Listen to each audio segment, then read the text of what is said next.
Acontecimientos actuales, sin lugar a dudas, en el ámbito de las consecuencias de la nefasta política exterior aplicada por Donald Trump y los Estados Unidos cuando declararon el reconocimiento de Jerusalén como capital de Israel. Termina mi primera viñeta. La segunda tiene que ver con un fragmento de lo que ocurrió ese día, el ataque al concierto Supernova. El ataque comenzó el sábado 7 de octubre a las 6:30 hora local, 9:30 p.m. del viernes en México. Hamas dice haber disparado 5.000 cohetes, Israel dice que fueron 2.000. Según Dora Talbonovsky y Miriam Berger, en una nota publicada en el periódico The Washington Post, cuando casi todo el país dormía, miles de cohetes comenzaron a caer tan al norte como en Tel Aviv y tan al este como Jerusalén. Hamas siguió disparando sus cohetes contra cuando menos 12 ciudades. Poco después, entraron los comandos de infiltrados, asesinando civiles y tomando rehenes en 22 comunidades. A las 10 de la mañana, el ejército israelí comenzó a bombardear Gaza. El primer ministro israelí, Benjamin Netanyahu, amenazó con convertir a Gaza en una isla desierta y le dijo a sus habitantes: váyanse ahora. Según el diario Haaretz, el festival Supernova Trans acabó de manera trágica e inesperada en el Kibbutz Re'im, cerca del Kibbutz Be'eri. Ahí, 380 personas fueron asesinadas. Al amanecer del sábado, a solo 3 millas de Gaza, según el testimonio de Ortel, una joven israelí, la fiesta seguía a todo vapor. Había comenzado el viernes, pero seguía el sábado en la mañana. De pronto aparecieron en el cielo pequeños puntitos negros que comenzaron a hacerse grandes. Los jóvenes comenzaron a filmarlos con sus celulares. Pronto quedó claro que eran parapentes motorizados. Hombres armados con uniformes militares. Abrieron fuego desde el aire. La música se mezcló con los disparos y pronto comenzó a sonar la alarma antiaérea y empezaron a escucharse explosiones. Al principio, los jóvenes que estaban en el concierto creyeron que las detonaciones eran parte de la música, pero pronto comenzaron a sentir los disparos. Muchos corrieron a sus autos a través de las dunas del desierto, pero se encontraron con milicianos en uniforme militar que les disparaban antes de que pudieran llegar. Gili Yoskovich se escondió en un árbol frutal y se hizo la muerta. Estuvo ahí 3 horas. Sin moverse, sin llorar, sin respirar fuerte, y se decía a sí misma: sí, ok, voy a morir, tranquila, respira, solo cierra los ojos. Después de algunas horas, los familiares comenzaron a llevar cepillos de dientes o peines a la estación de policía cercana a Ben Gurión para la eventual identificación de sus familiares con DNO, con la terrible incertidumbre de no saber si habían muerto o habían sido conducidos como rehenes a Gaza. Tercera viñeta, que podríamos llamar la sombra de Herodes. Según el diario Al-Ayam, la ocupación israelí endureció sus medidas militares. Las fuerzas de ocupación israelíes colocaron retenes en las carreteras, bloques de cemento, más cámaras de vigilancia y puertas de hierro, tanto en Gaza como en Cisjordania, en Jericó, en Ras al-Houra, en Karawat, en Bani Hassan. En Gaza, Israel cortó el agua y la electricidad. Así se mantuvo durante más de 30 días la situación. La ONU declaró que más de 2.5 millones de palestinos, la mitad de ellos niños, estaban al borde de la muerte si no se suministraba agua y se reinstalaba la electricidad. En los hospitales, los médicos comenzaron a operar a oscuras con la luz de los celulares, a operar sin anestesia, decidiendo a quién tendrían que sacar de las salas de terapia intensiva. Los bombardeos israelíes, según el Ministerio de Salud, dejaron un número que se incrementa cada día de personas muertas. El ejército israelí pidió que 1 millón de personas se trasladara del norte de Gaza al sur, pero la evacuación no era fácil porque se tenían que checar cuáles eran las avenidas que no habían sido bombardeadas. Había mucha gente que había seguido las instrucciones de la evacuación, pero como también había bombardeos en la parte central y en el sur, el avance se volvió extraordinariamente lento. Además, al no haber electricidad, no podías consultar internet para buscar rutas. No podías consultar por celular a tus familiares porque los celulares estaban descargados. La cola y la tensión en torno a las llaves de agua comenzó a crecer. Todo esto es contado por la reportera Al Jazeera. La gente empezó a compartir su comida, pero había muy poco pan, y al no haber refrigeradores la comida se echó a perder rápidamente. La gran pregunta que se hacía la gente es: ¿y qué hacemos con los niños? ¿A dónde los llevamos? ¿Qué les decimos? Cuarta viñeta. La destrucción del barrio más hermoso de Gaza. Supongo que aquí habrá personas que lo conocen. Dicen la reportera Alice Cody de la BBC de Londres que ese barrio más hermoso de Gaza, según su apreciación, se llama Al-Sabra. Alice Cody, reportera de la BBC instalada en Jerusalén, recogió un testimonio sobre la destrucción del barrio más hermoso de Gaza, que es un barrio fundamentalmente de profesionistas liberales. Está lleno de estéticas, de diseñadores gráficos, de profesores universitarios, de intelectuales, de poetas. Hay muchos cafés. Es, digamos, de alguna manera un barrio, si se puede decir así, vamos a decir, privilegiado de Gaza.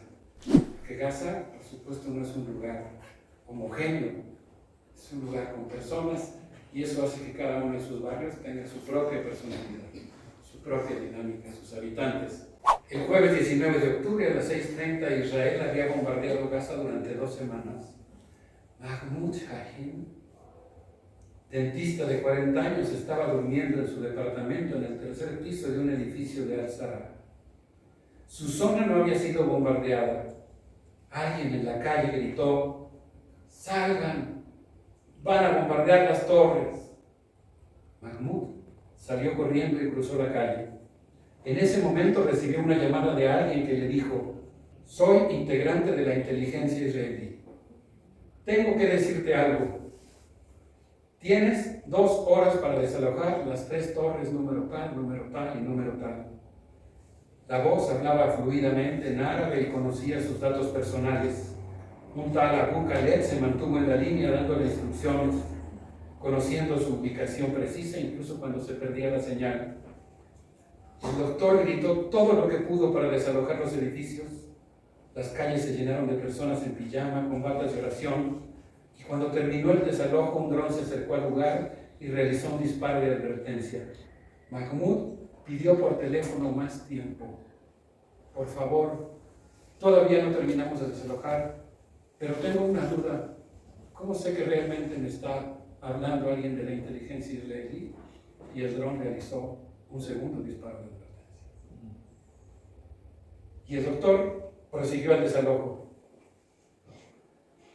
Poco después, los edificios explotaron ante sus ojos. Ese día el ejército israelí destruyó 25 manzanas de edificios de departamentos. Cientos de personas se convirtieron en indigentes y tuvieron que deambular por la franja de Gaza, cargando a sus hijos y las pocas pertenencias que pudieron tomar en su intempestiva salida. Cuarta y penúltima. Esta es verdaderamente terrible, la consigno como historiador, además porque yo me he dedicado a documentar la existencia y la manera en la que se han construido los arsenales nucleares y el significado que tienen. Durante una entrevista hecha en Radio Kol Be'alma, el entrevistador le preguntó, disculpen ustedes que no sé cómo se pronuncia, a Mikhail Eliyu, ministro de Herencia. Por supuesto, da mucho pudor preguntar algo así, repetir la pregunta que le hizo. ¿Tu expectativa es que el día de mañana pudiera arrojarse una bomba nuclear y se eliminara todo el mundo? A lo que Eliyu respondió: sí, está dentro de las posibilidades, pero antes que eso es importante impedir la entrada de cualquier ayuda humanitaria a Gaza. ¿No entregaríamos ayuda humanitaria a los nazis, o sí? Y acusó de que no existen civiles no involucrados en Gaza. Adicionalmente, respaldó retomar la franja y reconstruir los asentamientos israelíes de antes de 2005. No voy a continuar con estas muy perversas declaraciones. Lo que quiero decir es que Mansour Abbas, miembro del UNICEF israelí, un dirigente del partido árabe Ra'am, dijo que Eliyu hizo eco de un sentimiento expresado por otros funcionarios y expresó su preocupación por comentarios que deshumanizan a los habitantes de Gaza.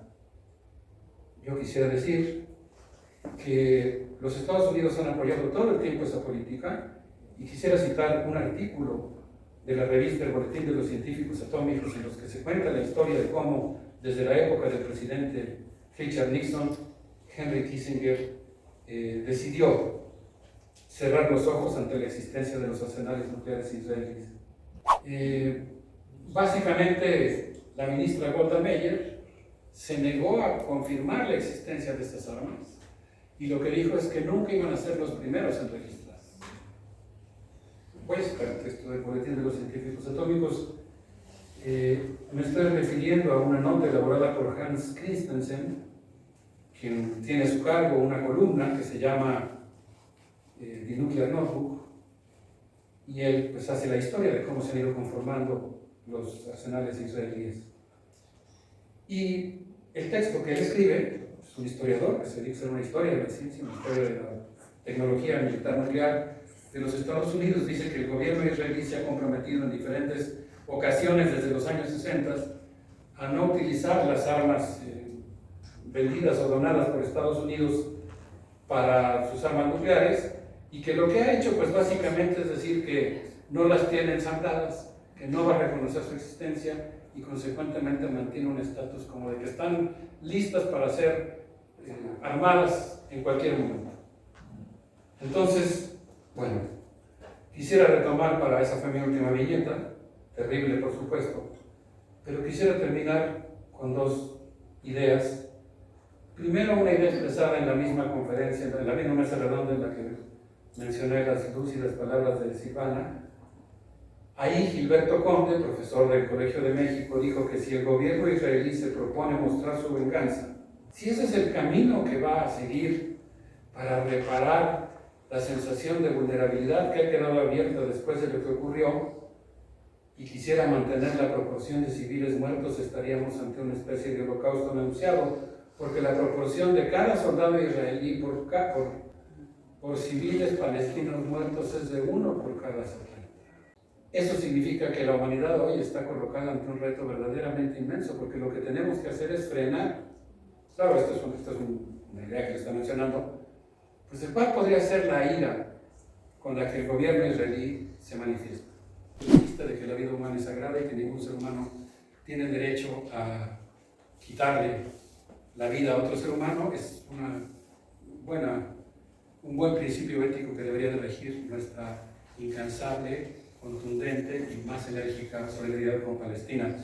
Y en ese sentido, pues para mí es verdaderamente digno de admiración el ver todas las manifestaciones que dentro de la sociedad israelí se están realizando para condenar lo que está ocurriendo. Y por eso termino solamente con una cita que a mí me impresiona mucho. El joven menciona que estuvo con sus padres en la noche del viernes, estuvieron en Jerusalén y ahí ellos decidieron regresar a un kibutz. En el kibutz perdieron la vida como parte del ataque, y cuando él se dio cuenta de que sus padres habían muerto, se propuso varios objetivos. El primero pues, fue lograr la renuncia de Benjamín Netanyahu por ser directamente responsable de la alimentación del odio que ha generado este conflicto, de la violación de los derechos del pueblo palestino y desde luego lograr el cese al fuego inmediato. Les agradezco muchísimo.